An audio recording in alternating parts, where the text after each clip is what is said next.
ஏசப்பா என்னாலும் எனக்கு தான், அவர் அன்ப அள்ளி தந்ததினால் சந்தோஷம்தான்.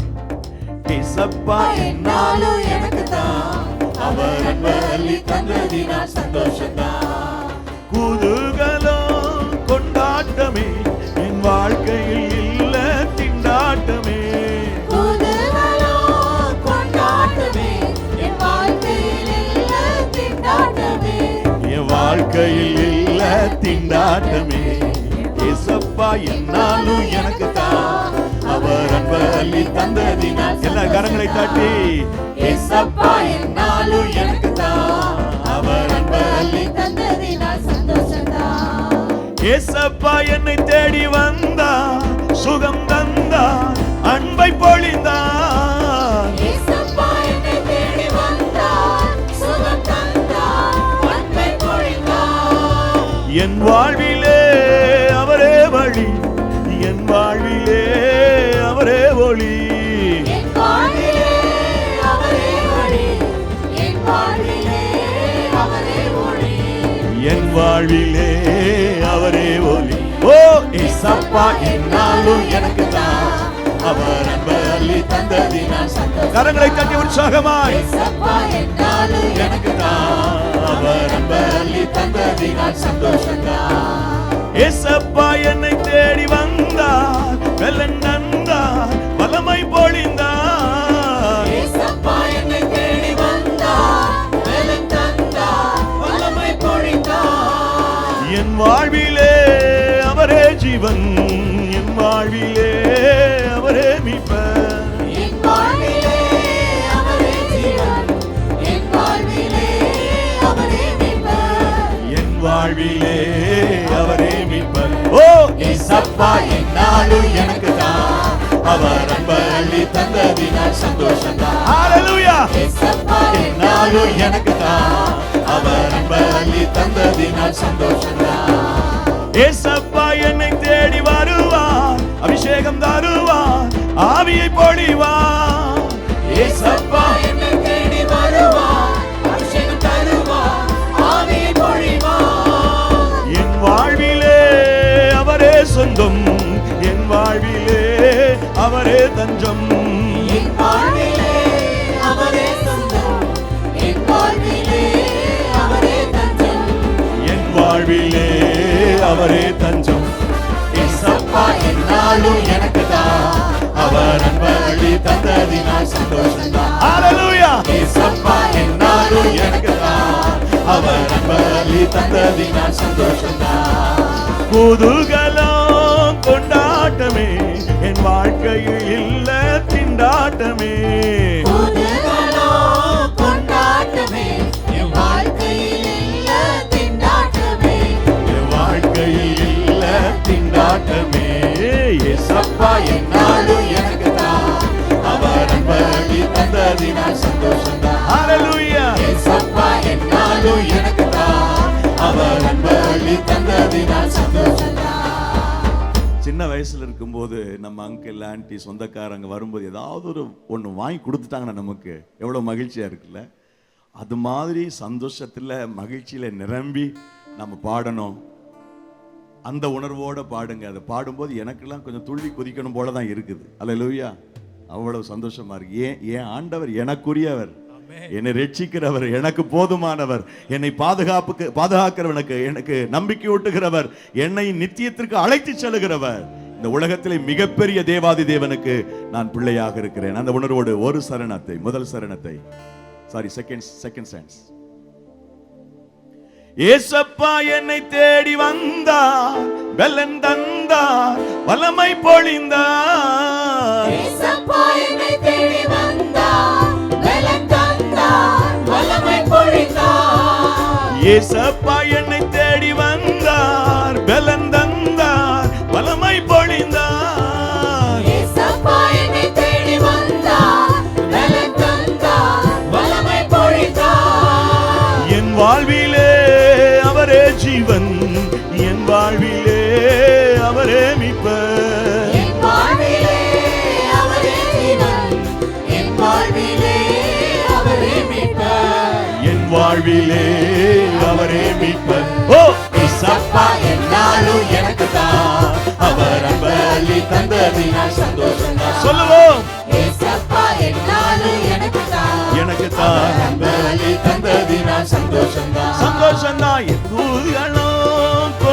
திண்டாட்டமே என் வாழ்க்கையில் இல்ல திண்டாட்டமே குதூகலோ கொண்டாட்டமே என் வாழ்க்கையில் இல்ல திண்டாட்டமே என் வாழ்க்கையில் இல்ல திண்டாட்டமே ஓ ஏசப்பா என்னாலும் எனக்கு தான் எனக்கு தான் பலி தந்ததினால் சந்தோஷம்தான் சந்தோஷம்தான் ஏசப்பா என்னாலும் எனக்கு தான் அவர் பலி தந்ததினால் சந்தோஷம்தான். கீழே இறங்கிருங்க. கர்த்தர் உங்களை ஆசீர்வதிப்பார். அல்லேலூயா. அபிஷேகத்தினுடைய அளவை குறித்து மிக அழகாய் நேற்றைக்கு அண்ணன் ஜிபிஎஸ் ராபின்சன் அவர்கள் பேசினார்கள். கணுக்கால் அளவு, முழங்கால் அளவு, இடுப்பு அளவு, நீச்சல் ஆழம். பழைய ஏற்பாட்டு காலத்தில் அபிஷேகம் தைலத்தை ஊற்றும் போது அபிஷேகம் வந்தது, எண்ணெய் ஊற்றும் போது அபிஷேகம் வந்தது. ஒரு சால்வை மேலிருந்து கீழே விழுந்த போது அபிஷேகம் வந்தது. அதாவது தைலத்தின் மூலமாக, எண்ணெய் மூலமாக, சால்வை மூலமாக தேவன் அபிஷேகத்தை ஊற்றினார். நாம் இப்பொழுது கிருபையின் காலத்தில் இருக்கிறோம். பழைய ஏற்பாட்டு மக்கள் பெற்ற அபிஷேகத்தை விட அதிகமான அபிஷேகத்தை பெறும்படி கர்த்தர் நமக்கு இரக்கம் பாராட்டி இருக்கிறார். பழைய ஏற்பாட்டு காலத்தில் தெரிந்து கொள்ளப்பட்டவர்கள் மேல், some chosen people, அதாவது சில தெரிந்து கொள்ளப்பட்ட மக்கள், அவர்கள் மேல் ஆவியானவர் வந்தார். குறிப்பாக தீர்க்கதரிசிகள், ஆசாரியர்கள், லேவியர்கள், ஞானதிர்ஷ்டிக்காரர்கள், சில வேதபாரகர்கள். ராஜாக்கள் சொல்லிட்டேனா? ராஜாக்கள், ஆசாரியர்கள், லேவியர்கள், ஞானதிர்ஷ்டிக்காரங்க, இப்படி செலக்டிவா சிலர் மேல ஆண்டவர் வந்தார்.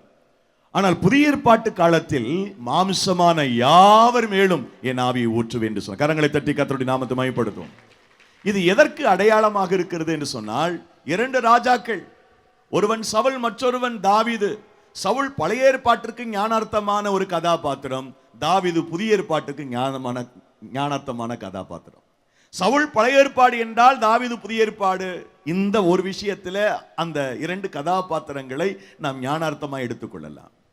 சவுல் மேல் அவனை அபிஷேகித்து ராஜாவை அபிஷேகிக்கும் போது சாமுவேல் பயன்படுத்தியது என்ன என்றால், 1 சாமுவேல் புத்தகம் 10வது அதிகாரம், 1 Samuel chapter 10 chapter verse number 1, 10:1 நீங்க வாசித்து பாருங்கள்.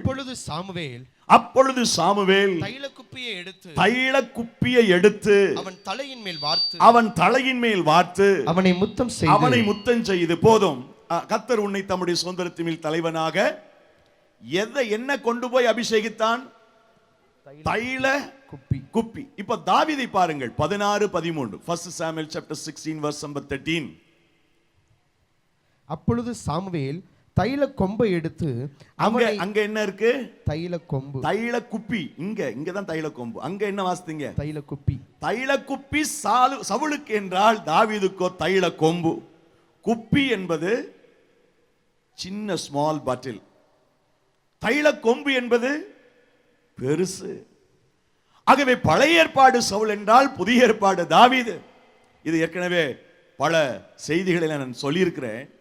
ஒரு ராஜா ஒரு முறை அபிஷேகம் பண்ணப்படுகிறான். ஆனால் ராஜாக்களுக்கு நடுவிலே தாவீது வித்தியாசமானவன். அவன் மும்முறை அபிஷேகம் பண்ணப்பட்டான். முதல் முறை 1 Samuel chapter 16 verse number 13, இரண்டாவது முறை 2 சாமுவேல் புத்தகம் 2வது அதிகாரம் 5வது வாக்கு, 2:4 நினைக்கிறேன். 2 சாமுவேல் புத்தகம் 2ஆம் அதிகாரம் 4வது வசனம். அப்பொழுது யூதாவின் மனுஷர் வந்து அங்கே தாவீதை யூதா வம்சத்தாரின் மேல் ராஜாவாக அபிஷேகம் பண்ணினார்கள். ராஜாவாக அபிஷேகம் பண்ணினார்கள். மூன்றாவது முறை 2 சாமுவேல் புத்தகம் 5ஆம் அதிகாரம் 3வது வசனம்.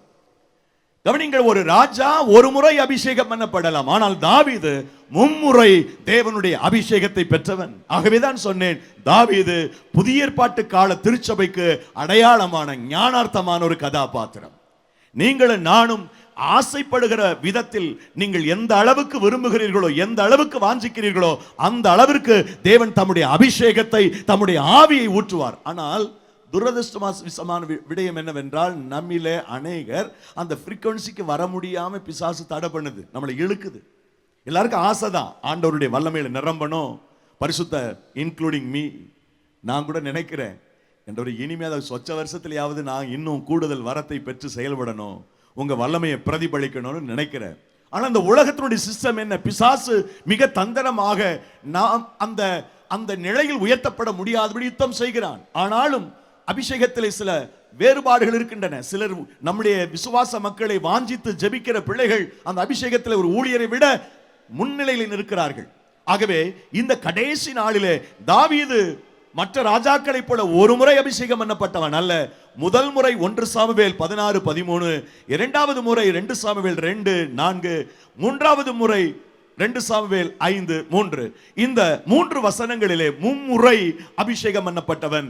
அளவிட முடியாத அபிஷேகத்தை பெற்றுக்கொள்ள வேண்டும் என்பதற்கு அடையாளமாக புதிய ஏற்பாட்டு மக்களாய் இருக்கிற நாம் விசேஷமானவர்கள். எல்லா அபிஷேகத்தையும் ஒரு சேர பெற்றுக்கொள்ளக்கூடியவர்கள். எப்படி என்றால் ஆசாரியனுக்கு அபிஷேகத்தையும் பெற முடியும், தீர்க்கதரிசியினுடைய அபிஷேகத்தையும் பெற முடியும்.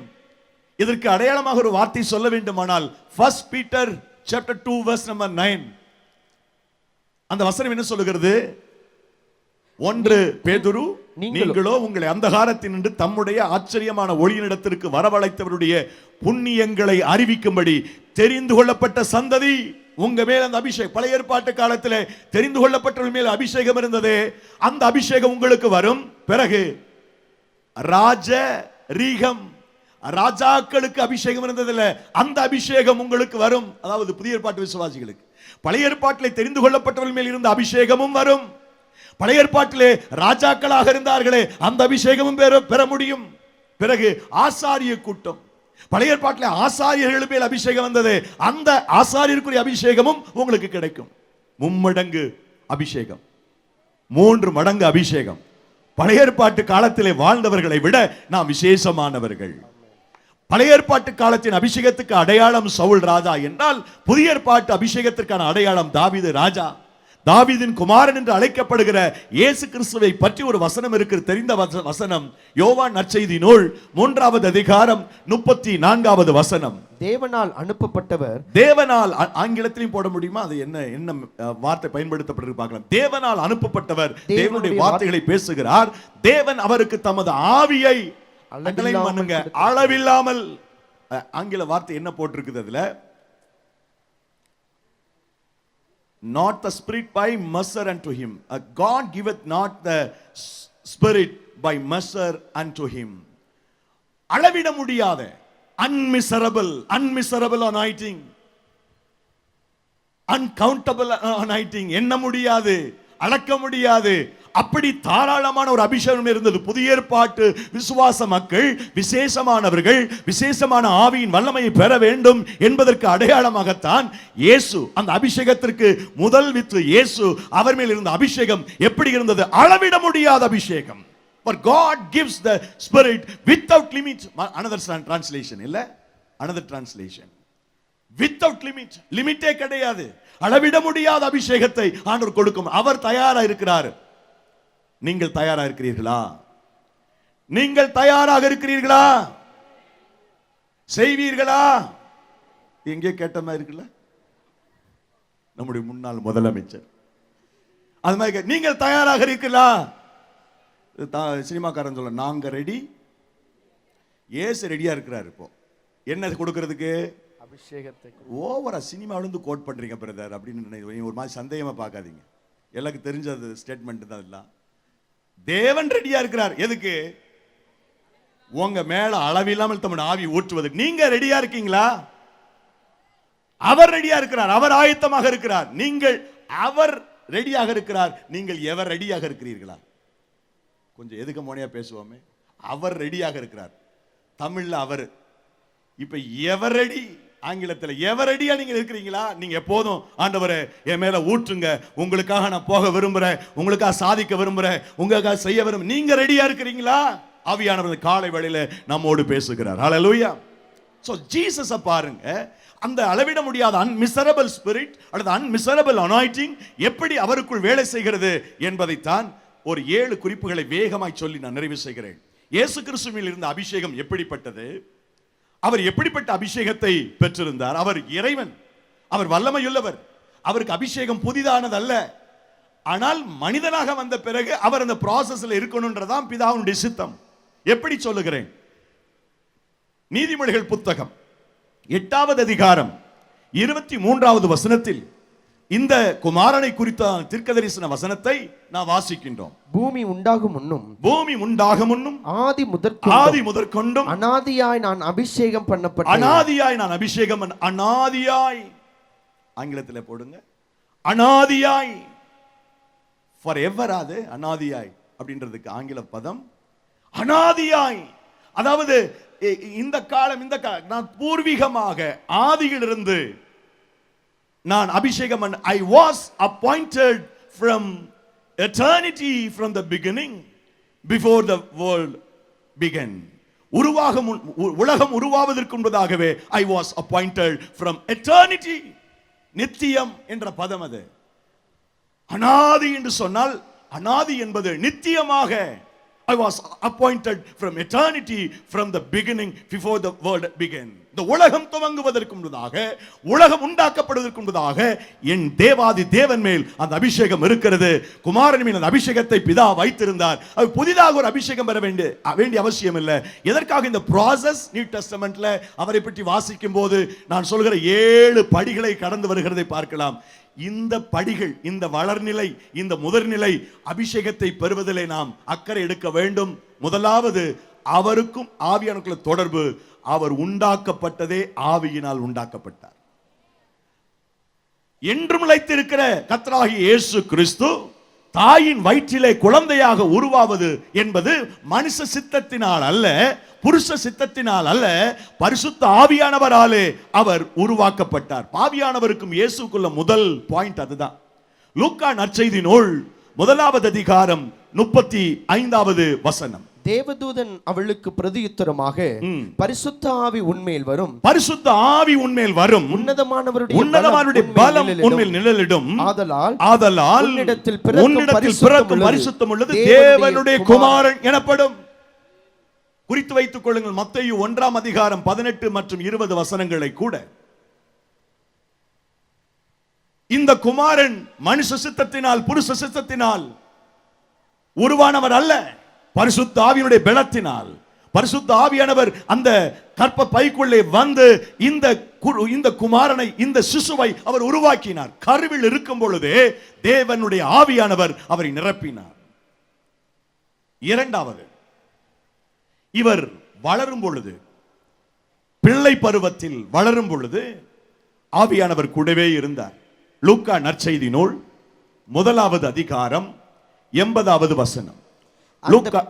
அந்த பிள்ளை வளர்ந்து ஆவியிலே பலம் கொண்டு இஸ்ரவேலுக்கு தன்னை காண்பிக்கும் நாள் வரைக்கும் வனாந்தரங்களிலே இருந்தான். அந்த பிள்ளை வளர்ந்து ஆவியிலே பலம் கொண்டது. இந்த வசனத்துக்கு கூட பிறகு உள்ள பாயிண்ட்டுக்கு வச்சுக்கலாம்னு நினைக்கிறேன். இன்னொரு வசனத்தை பாருங்களேன். பிள்ளை வளர்ந்து, சரி எடுத்துக்கோ, பிள்ளை வளர்ந்து ஆவியிலே பலம் கொண்டது. அந்த பிள்ளை வளரும் போதே ஆவியிலே பலம் கொண்டது. இதைத்தான் அப்போஸ்தலர் நடபடிகள் புத்தகம் 4வது அதிகாரம் 28 மற்றும் 30 வசனங்களில் பேதுரு தன்னுடைய ஜெபத்தில் பயன்படுத்துகிறார். அப்போஸ்தலர் 4:28, ஏரோதும் பொந்திய பிலாத்தும் புறஜாதிகளோடும் இஸ்ரவேல் ஜனங்களோடும் கூட நீர் அபிஷேகம் பண்ணி நம்முடைய பரிசுத்த பிள்ளையாகிய இயேசுவுக்கு விரோதமாக. ஆகவே அந்த பிள்ளை பருவத்திலேயே இயேசு கிறிஸ்துவின் மேல் அந்த ஆவியானவர் இருந்தார். அவருடைய வல்லமை இருந்தது. சிலர் சொல்லுவாங்க, அபிஷேகம் பெற்ற பிறகு, நான் அபிஷேகம் பற்றி எதை சொல்றேன், இந்த அனுபவத்தை சொல்லுவாங்க. என்னை கேட்டா ஹோலி ஸ்பிரிட்டுடைய கிரியை இல்லாம எந்த மனுஷன் ரட்சிக்கப்பட்டிருக்க முடியாது. ஆவியானவர் செயல்பட்டாதான், தொட்டாதான் மனுஷனா. பைத்தியமான பிரசங்கத்தினால ஜனங்களை கத்த தொடுறார், நம்ம சாதுரியத்தினால அல்ல. நீங்க நினைக்கிறீங்களா நான் சாதுரியமா பேசுறேன்னு? எனக்குலாம் அதுல நம்பிக்கையே கிடையாது. எவ்வளவு நீங்க பிளான் பண்ணி பேசினாலும் ஆவியானவர்களைனா வேலை செய்யாது. ஆமென். அதனால நான் எனக்கு பேச தெரியாதுன்னு சொல்றவங்களுக்கு சொல்றேன், நான் நீங்க ஆவியானவர்கிட்ட மட்டும் போயிருங்க, அவரோட நடந்துருங்க. அதனால தான் சொல்றார் ஒரு இடத்துல, பேசுகிறது நீங்கள் அல்ல, உங்க பிதாவின் ஆவியானவர் உங்களிருந்து அவர் மறைச்சிருவார், உங்களை மறைச்சிருவார், அவர் பேசுவார். ஆகவே ஒரு மனிதன் இயேசுவேன்னு கூப்பிடணும்னு சொன்னா ஹோலி ஸ்பிரிட் அந்த இன்ஸ்பிரேஷன், அவருடைய அந்த அந்த செயல்பாடு இருந்தா தான் செய்ய முடியும், சொல்ல முடியும், அவன் ரட்சிக்கப்படவே முடியும். அது ஒரு துவக்கம். எப்படி இயேசு மரியாளுடைய வயிற்றிலே அவர் சிசுவாய் இருக்கும்போது ஆவியானவர் இருந்தார், அதுபோல ஒரு மனிதனுடைய உள்ளத்திலே இருதயத்திலே அவர் பேசுவது. இரண்டாவது, அந்த பிள்ளை வளருகிற போது ஆவியானவர் கூட இருந்தார். பரிசுத்த பிள்ளை என்று சொல்லப்பட்டிருக்கிறது வசனத்துல பாத்தீங்கன்னா, அடுத்த வசனம், உம்முடைய பரிசுத்த பிள்ளையாக இயேசுவின் நாமத்தினால். அவர் சொல்லும்போது அழகா சொல்றார், உம்முடைய பரிசுத்த பிள்ளையாகிய இயேசுவின் நாமத்தினால். இந்த பிள்ளை ஆவி இரண்டாவது ஒரு நிலை. முதலாவது அவர் பரிசுத்த ஆவியினால் உற்பத்தியானார். பிறந்த பிறகு பிள்ளை பருவத்திலே எப்போதும் ஆவியானவர் அவரை பலப்படுத்திக் கொண்டே இருந்தார். மூன்றாவது வளர்ச்சி. அதாவது பிள்ளையினுடைய காலத்திலே கூட இருந்தது மாத்திரமல்ல, எதிலெல்லாம் வளரணுமோ அதிலெல்லாம் நேர்த்தியாக அவர் வளர்ந்தார். லூக்கா நற்செய்தி நூல் 2வது அதிகாரம் 40வது வசனம். சகரியாவின் வீட்டுக்குள் பிரவேசித்து எலிசபெத், தப்பா சொல்றேன்னு நினைக்கிறேன். பிள்ளை வளர்ந்து ஆவியிலே பலம் கொண்டு ஞானத்தினால் நிறைந்தது, தேவனுடைய கிருபையும் அவர் மேல். பிள்ளை வளர்ந்து ஆவியிலே பலம் கொண்டு ஞானத்தினால் நிறைந்தது. ஆவியிலே பலம் கொண்டது.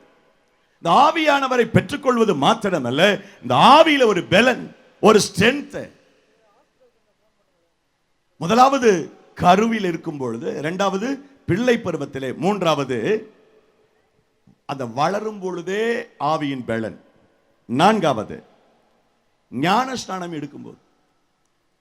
மத்தேயு 4:1, லூக்கா 4:1, மார்க்கு 1:12 வசனங்களிலே இதை நாம் பார்க்க முடியும். வாசிக்க வேண்டாம். மத்தேயு 4:1, லூக்கா 4:1, மார்க்கு 1:12 வசனங்களிலே நாம் பார்க்கிறோம். அவர் ஞானஸ்நானம் பெற்ற உடனே பரிசுத்த ஆவியானவர் அவர் மேல் இறங்கினார். ஆவியானுடைய பிரசன்னம் அவரை நிரப்பியது. எல்லாருடைய பார்வைக்கு முன்பதாக ஆவியானவர் இறங்குகிறதை யோவான் ஸ்நானகனுக்கு அடையாளப்படுத்தினார் ஆண்டவர். நாலாவது ஒரு படி. ஐந்தாவது, அந்த ஆவியானவரால் நடத்தப்பட்டார். மத்தேயு நற்செய்தி நூல் 4வது அதிகாரத்தில் முதல் வசனம் மற்றும் மார்க்கு 1:12 இதுதான் நினைக்கிறேன். ஞானஸ்நானத்தை பற்றி ஏற்கனவே சொன்ன வசனம் தவிர லூக்கா 4:16, 3:16 மத்த குறிச்சுக்கோங்க. முதல்ல ஞானஸ்நானம் சொன்ன இடத்துல லூக்கா 3:16, மன்னிக்கணும், மத்தேயு 3:16. நடத்திப்பு சொன்னால் மத்தேயு 4:1, மார்க்கு 1:12, லூக்கா 4:1 அவர் நடத்தினார். ஆவியானவர் நடத்தப்பட்டார். 8:14 ரோமர் சொல்லுகிறது, எவர்கள் தேவனுடைய ஆவியில் நடத்தப்படுகிறார்களோ அவர்கள் தேவனுடைய புத்திரனப்படுவார். அபிஷேகத்தை பெறுவது மாத்திரமல்ல, அந்த அபிஷேகத்தை பெற்ற பின்பு ஆவியானவரால் நடத்தப்படுவது, பரிசுத்த ஆவியானவரால் நடத்தப்படுகிற ஒரு மேன்மையான ஒரு அனுபவம் நமக்கு வேண்டும் அன்பானவர்களே. ஆவியானவர் நடத்துகிற ஒரு நடத்தி. இலங்கை தேசத்தில் ஒரு குறிப்பிட்ட பட்டணத்தில் ஒரு போதகர் இருந்தார். ஒரு நாள் இரவு ஆவியானவர் 2 மணி இருக்கும், அவர் எழுப்பினார். மகனை எழுந்துரு, நல்ல ஒயிட் ட்ரெஸ் எடுத்து போட்டுக்கொண்டார் ஆண்டவர். பிரத்யட்சமாய் பேசினார். அந்த போதகர் நல்ல ஒயிட் ட்ரெஸ் எடுத்து போட்டுக்கொண்டார். இப்பொழுது நான் சொல்லுகிற வரை இந்த திசையில் நடக்க ஆரம்பி என்றார். அவர் நடந்தார். பட்டணத்தை விட்டு வெளியே வந்து விட்டார். ஒரு பெரிய அடர்ந்த காடு. ஆண்டவர் அதுக்குள்ளே போக சொன்னார். இவருக்கு ஒரு பக்கம் மாம்சீகம், உண்மையிலேயே தேவன் தான் பேசுறாரா இல்ல பிசாசு நம்மளை வேற மாதிரி மிஸ்கைட் பண்றானா? ஆனாலும் ஆவியானவர் பலப்படுத்தி உள்ளே கொண்டு காட்டுக்குள்ள போயிட்டார். காட்டுக்குள்ள போன பிறகு ஆண்டவர் சொன்னார், நில்லு அப்படின்னார். அடர்ந்த காடு, காற்றினுடைய மையத்தில் நிற்க சொல்லுகிறார். நின்றார். இப்பொழுது மனிதனுடைய ரட்சிப்புக்காக நீ ஒரு பிரசங்கத்தை பண்ணு, சுவிசேஷ செய்தியை சொல்லு. ஆண்டவரை ஒருவரும் இல்லையே, பரவாயில்ல, மரங்கள் எல்லாம் மனிதர்களாக தெரியட்டும், நற்செய்தியை சொல்லு என்று சொன்னார். நல்ல பியூர் காஸ்பல், மனம் திரும்பு, பரலோகராஜ்யம் சமீபத்திருக்கிறது என்ற வசனத்தை மையப்படுத்தி ஒரு நற்செய்தி அறிவித்தார். அப்ப ஆண்டவர் மறுபடியும் குறுக்கிட்டார், நிறுத்துப்பா, இப்ப ஆல்டர் கால் கொடு. எதுக்கு? பிரசங்கத்தை கேட்டவங்க எல்லாம் முன்னாடி வந்து, ஒருத்தர் இல்லையே, கொடு. இப்பொழுது இந்த செய்திக்கு ஒப்பு கொடுக்கிறவர்கள் முன்பதாக வாருங்கள், நான் உங்களுக்காக ஜெபிக்க விரும்புகிறேன். மரத்திலிருந்து பொத்துன்னு ஒரு 10 பேர் குதிச்சான். அப்படியே முழங்கால் போட்டு ஒப்பு கொடுத்தான். இந்த பாஸ்டுக்கே அதிர்ச்சி ஆயிடுச்சு. ஆனாலும் அந்த ஜெபத்தை நடத்தி முடிச்சார். எப்பா நீங்கள்லாம் யாரப்பான்னு கேட்டார் முடிச்ச உடனே. அது சரி, நீங்க எப்படி இங்க வந்தீங்க அப்படின்னா, நான் ஒரு போதகன். சரிப்பா நீங்க உங்களை சொல்லுங்க அப்படின்னா, இன்று இரவு இந்த பட்டணத்தில் இருக்கிற ஒரு தேசிய வங்கியை கொள்ளையிட நாங்கள் திட்டமிட்டு கொண்டிருந்தோம். 3 மணிக்கு நாங்கள் நேரத்தை குறித்தோம். 2 மணி ஆகட்டும் என்று காத்திருந்தோம். புறப்படுகிற நேரத்தில் தூரத்தில் வெள்ளையும் சொல்லையுமா ஒரு உருவம் வந்துச்சு. நாங்கள் பாதி பேர் பயந்துட்டோம், பிசாசா இருக்குமோன்னு. நீங்க கரெக்டா நீங்க வர வர நாங்கள் மரத்தில் ஏறி உட்காந்துக்கிட்டோம். நீங்க வந்த உடனே எங்களை பார்த்து வந்த உடனே மேலே ஏறி உட்காந்துட்டோம். சத்தங்கித்தம் போடாம அமைதியா இருங்கன்னு சொன்னேன் நான். நீங்க வந்து கரெக்டா நாங்க உட்கார்ந்து இருக்கிற மரத்துக்கிட்டே நின்று எங்களுக்காகவே பேசுனீங்க. நாங்க மனம் திரும்புறோம் ஐயா, இயேசு கிருபை எனக்கு வேணும் ஐயா, ஒப்பு கொடுத்து அழுது இயேசு சொந்த ரட்சகர். இது வந்து கதை இல்லை, நடந்தது இலங்கையில். சில போதக பிதாக்கள் தேவனால் நடத்தப்படுகிறார்கள். அப்படிப்பட்ட ஒரு அனுபவம் நமக்கு வேணும். கடைசியாவா நம்ம பிரதர் வந்துட்டாங்க, கொடுத்துருவோம். 7வது பாயிண்ட் சொல்றேன். 7th point குறிச்சுக்கோங்க. செக் பண்ணி பார்த்தேன், உஷாரா இருக்கிறீங்களா? ரைட். 6வது பாயிண்ட் என்னன்னா, எதிலெல்லாம் பெலன் அடையணுமோ அதுல ஆண்டவர் பெலன் அடையும்படி ஒவ்வொரு ஞானத்துல, ஏற்கனவே ஒரு வசனம் வாசித்தோம், ஞானத்துல கிருபையில எல்லாத்திலையும் பெலன் அடைவதற்கு ஆவியானவர் உதவி செய்வார். லூக்கா நற்செய்தி நூல் 4வது அதிகாரம் 14வது வசனத்தை பார்க்கும் பொழுது, ஆவியிலே அவர் பெலன் கொண்டு அப்படின்னு வாசிக்கிறோம். நீங்கள் ஏசாயா தீர்க்கதரிசன புஸ்தகம் 11ஆம் அதிகாரம் 2வது வசனத்தை பாருங்கள். அந்த ஆவியானவர் அவர் மேல் வருகிற போது என்னெல்லாம் நடக்குது, எதிலெல்லாம் அவர் பெலன் அடைகிறார் என்றால், அந்த வசனம் சொல்லுகிறது. ஏசாயா 11:2, 11:2. ஞானத்தையும் உணர்வையும், ஞானம், உணர்வு, ஆலோசனை, பெலன், ஆவி, அறிவு, கர்த்தருக்கு பயப்படுகிற பயம், இது அத்தனையிலும் ஒரு பெலன் அடைந்தார். அவர் ஹியூமன் பீயிங்கா இருந்ததுனால, மனுஷனா இருந்ததுனால, ஒரு பக்கம் தேவகுமாரன், நாம் பின்பற்ற வேண்டிய பாதைகளை போடும்படி வந்தவர், அவருக்குள்ளே இதெல்லாம் பெலன், ஆவியானவர் அதை அந்த பகுதிகளிலே பெலனை கொடுத்தார். அல்லேலூயா. 7வதாக கர்த்தருடைய ஆவியானவர் அவரை இயக்கினார். எதற்கு சொன்னா, புறஜாதிகளுக்கு நியாயத்தை சொல்லும்படி. மத்தேயு 12:18 படி புறஜாதிகளுக்கு நியாயத்தை சொன்னார். ஏசாயா 61:1 படி சிறுமைப்பட்டவர்களுக்கு சுவிசேஷத்தை சொன்னார். லூக்கா 4:18 படி தரித்திரருக்கு நற்செய்தியை சொல்லும்படி ஆவியானவர் அவரை இயக்கினார். அவர் 3.5 வருட காலங்கள் தான் இந்த ஆவியானுடைய பலத்தினாலே சிறுமைப்பட்டவர்களுக்கு, தரித்திரர்களுக்கு, புறஜாதிகளுக்கு ஆவியானுடைய ஏவுதலின்படி சொன்னார். 3.5 வருஷத்துல அவர் செய்த ஊழியம், விதைத்த விதை முழு உலகத்திலும் விருட்சங்களாக பறந்து விரிந்து நிற்கிறது. ஹல்லேலூயா. சோ ஆவியானவர் இன்றைக்கு அப்படியே இயேசு கிறிஸ்துவில் எப்படி பரிணாமம் அடைந்து அவர் இயக்கினாரோ, அது மாதிரி நம்ம மேலும் அவர் அமர்ந்து நம்ம இயக்கி நாம் அனைவரும் விருட்சங்களாக நிற்க ஆண்டவர் தயை பாராட்டுவார். கண்களை மூடி எல்லாரும் கர்த்தரை நோக்கி ஸ்தோத்திரம் பண்ணும். ஆவியானவர் நம்மை நிரப்பும்படி, ஆவியானவர் நம்மை ஆசீர்வதிக்கும்படி, எனக்குள்ளே ஆண்டவருடைய பெலன் வரட்டும், எனக்குள்ளே வல்லமை வரட்டும், நான் உமக்காக வாழ, உம்முடைய நாமத்திலே பிரகாசிக்க நான் விரும்புகிறேன் என்று சொல்லி எல்லாரும் வாய்களை திறந்து கர்த்தரை ஸ்தோத்திரம் பண்ணும். ஹல்லேலூயா. நன்றி பரிசுத்த ஆவியானவரே. Thank you Holy Spirit. பரிசுத்த ஆவியானவருக்கு ஸ்தோத்திரம். தேவாதி தேவனுக்கு நன்றி. எல்லார் வாய்களை திறந்து ஏசப்பான்னு சொல்லுங்க. ஏசப்பா, ஆவியானவரே என்னை நிரப்புங்க ஆண்டவரே, உம்முடைய மகிமை என்னை நிரப்பட்டோம்ப்பா. ஹல்லேலூயா, ஹல்லேலூயா. அக்கினி இறக்கும், ஆவியால் நிரப்பும், அனலுள்ள வாழ்க்கை வாழ்ந்திட, இன்றே இறக்கும், இதயம் நிரப்பும், அதிசயங்கள் நான் செய்திட. சொல்லலாமா? அக்கினி இறக்கும், ஆவியால் நிரப்பும், அனலுள்ள வாழ்க்கை வாழ்ந்திட, இன்றே இறக்கும், இதயம் நிரப்பும், அதிசயங்கள் நான் செய்திட. பெந்தெகோஸ்தே பெருவிழாவின் சிந்தை எனக்கு வருது, பேரின்ப இரைச்சலோடு பிரசன்னம் தருது, பெந்தெகோஸ்தே பெருவிழாவின் சிந்தை எனக்கு வருது. பேரின்ப இரைச்சலோடு பிரசன்னம் தருது. அன்பின் தேவா அபிஷேகத்தா அனலாக வாழ்ந்திடுவே.